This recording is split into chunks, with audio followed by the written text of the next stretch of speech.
আমরা এই শহীদ আবরারকে আগামী 100 বছর পরে স্মরণ করতে চাই যে সে বাংলাদেশের একজন অসামান্য বীর ছিল, যেমন করে আমরা তিতুমিরকে স্মরণ করি।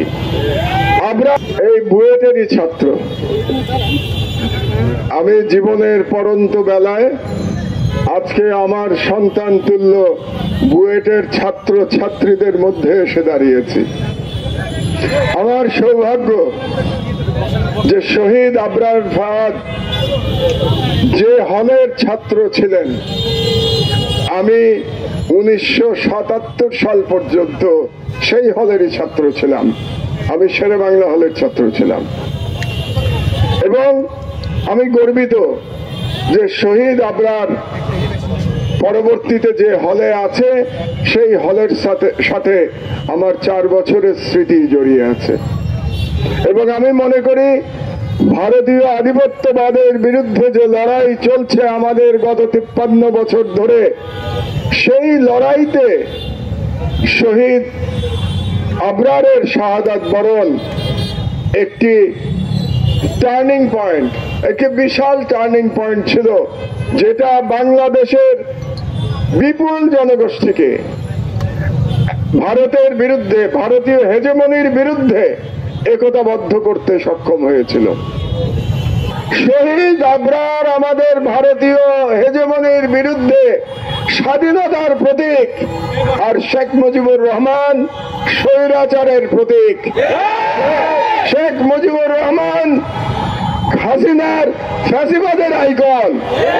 কাজেই একজন স্বৈরাচারের প্রতীক, যিনি স্বাধীন বাংলাদেশের প্রথম স্বৈরাচারী শাসক এবং যিনি শেখ হাসিনার ফ্যাসিবাদের প্রতীক, তার নামে কোনো রাস্তা থাকতে পারে না, তার নামে কোনো স্থাপনা থাকতে পারে না। কাজে আবারও আমি আমার প্রিয় বিশ্ববিদ্যালয়, যেখানে আমার প্রথম বিশ্ববিদ্যালয় লেভেলের পড়াশোনা শুরু হয়েছিল, সেই বুয়েটের সামনে দাঁড়িয়ে আমি দাবি জানাচ্ছি আবারও প্রফেসর ইউনূসের কাছে, আপনি অনতিবিলম্বে বঙ্গবন্ধু এভিনিউকে শহীদ আবরার এভিনিউ নামকরণ করুন। আপনাদেরকে একটা পুরনো ইতিহাসের কথা বলি। আমি বৃদ্ধ মানুষ তো, পুরনো কথা মনে পড়ে যায়। 15ই আগস্ট 1975, আমি তখন বুয়েটে কেমিক্যাল ইঞ্জিনিয়ারিং এর 3rd ইয়ারের ছাত্র।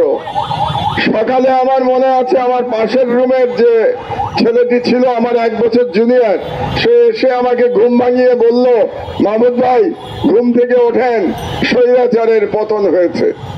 আমরা তখন বন্ধু বান্ধবরা মিলে এই SM হলের সামনে দিয়ে হাঁটতে হাঁটতে আমরা শাহবাগের দিকে যাত্রা শুরু করেছিলাম। সেদিন ঢাকার মানুষের যে আনন্দ দেখেছিলাম, সেটা আমার এখনো চোখে ভাসে। বাংলাদেশের কোন মিষ্টির দোকানে কোনো মিষ্টি অবশিষ্ট ছিল না, সকল মিষ্টি লোকে কিনে ফেলেছিল। আমার দুর্ভাগ্য যে আবারও সেই আগস্ট মাসে বাংলাদেশ দ্বিতীয়বারের মতো স্বাধীন হয়েছে, কিন্তু আমি এখানে উপস্থিত থেকে সেই অভিজ্ঞতা দেখতে পাইনি। এটা আমার এক ধরনের দুর্ভাগ্য। তবে সৌভাগ্য যে 1975 সালের এই ফ্যাসিবাদের পিতার পতন আমি দেখতে পেয়েছিলাম এবং আমি সেই ইতিহাসের সাক্ষী ছিলাম। আমার প্রতি আপনারা যে ভালোবাসা দেখিয়েছেন, সেই ভালোবাসার ঋণ হিসেবে আমি বলতে পারি যে বাকি জীবন যেন এই তরুণদের পাশে থেকে আমি ভারতীয় ফ্যাসিবাদের বিরুদ্ধে আমার লড়াই চালিয়ে যেতে পারি, যে লড়াই আমি গত 18 বছর ধরে আমার সাধ্যমতো আমি চালিয়ে যাচ্ছি।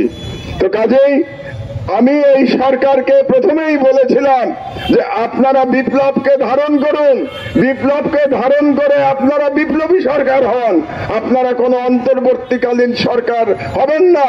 আপনারা শেখ হাসিনার এই সংবিধানকে ছুঁড়ে ফেলে দেন, ছুঁড়ে ফেলে দিয়ে আপনারা বিপ্লবী সরকার হিসেবে রাষ্ট্র পরিচালনা করেন এবং আপনারা আগামী সংসদে যেটা নির্বাচিতরা আসবেন, তারা যেন বাংলাদেশের বিপ্লবের যারা মর্মবাদী মর্মবাণী ধারণ করে, সেই মর্মবাণী ধারণ করে জনগণের চাহিদা অনুযায়ী একটি নতুন সংবিধান রচনা করে। কিন্তু এই সরকার এই ভুলটি করে ফেলেছে যে তারা এই সংবিধানকে এখনো তারা বাঁচিয়ে রেখেছে। কাজেই আমি আমার আগে যে বক্তা বলে গেল সংবিধানের কথা, তার সঙ্গে আমি সম্পূর্ণ একমত। এখনো সময় আছে। আমি ডক্টর ইউনূসকে আহ্বান জানাবো যে আপনি অনতিবিলম্বে আপনার সরকারকে বিপ্লবী সরকার নামকরণ করুন এবং আপনি রাজনৈতিক দলগুলোর সাথে আলোচনা ক্রমে আপনারা প্রস্তাব গ্রহণ করুন যে এই সংবিধান পরিবর্তন করতে হবে এবং আপনি রাষ্ট্রপতির দায়িত্ব গ্রহণ করুন এবং রাষ্ট্রপতির দায়িত্ব গ্রহণ করে আপনার কোনো প্রধান উপদেষ্টার দরকার নাই, আপনি কাউন্সিল অফ অ্যাডভাইজার্স করুন। Council of adviser under president Yunus, এটাই আমাদের দাবি এবং পরবর্তী সংসদ এসে এটাকে র্যাটিফাই করে দেবে। এটার পূর্ব অভিজ্ঞতা আছে আমাদের। 1990 সালে তৎকালীন প্রধান বিচারপতি যখন প্রধান উপদেষ্টার দায়িত্ব গ্রহণ করলেন এবং পরবর্তীকালে আবার প্রধান বিচারপতি পদে তিনি ফিরে আসলেন, সেই সময় সংবিধান কিন্তু র্যাটিফাই করা হয়েছিল পরবর্তী সংসদের মাধ্যমে। কাজে আপনি যদি এখন আপনার সরকারকে বিপ্লবী সরকার ঘোষণা দিয়ে আপনি রাষ্ট্রপতির দায়িত্ব গ্রহণ করেন, তাহলে আমি নিশ্চিত যে আগামী পার্লামেন্ট এটাকে র্যাটিফাই করবে এবং আমি নিশ্চিত যে বাংলাদেশের বিপুল সংখ্যাগরিষ্ঠ জনগোষ্ঠী, মেবি মোর দ্যান 90%, তারা চায় যে এই সরকার তার বিপ্লবী সরকারে পরিণত হোক এবং ডক্টর ইউনূস বাংলাদেশের রাষ্ট্রপতি হয়ে রাষ্ট্র পরিচালনা করে। আপনাদেরকে ধন্যবাদ এই অনুষ্ঠান আয়োজন করার জন্য। আবারও আমি আবরারের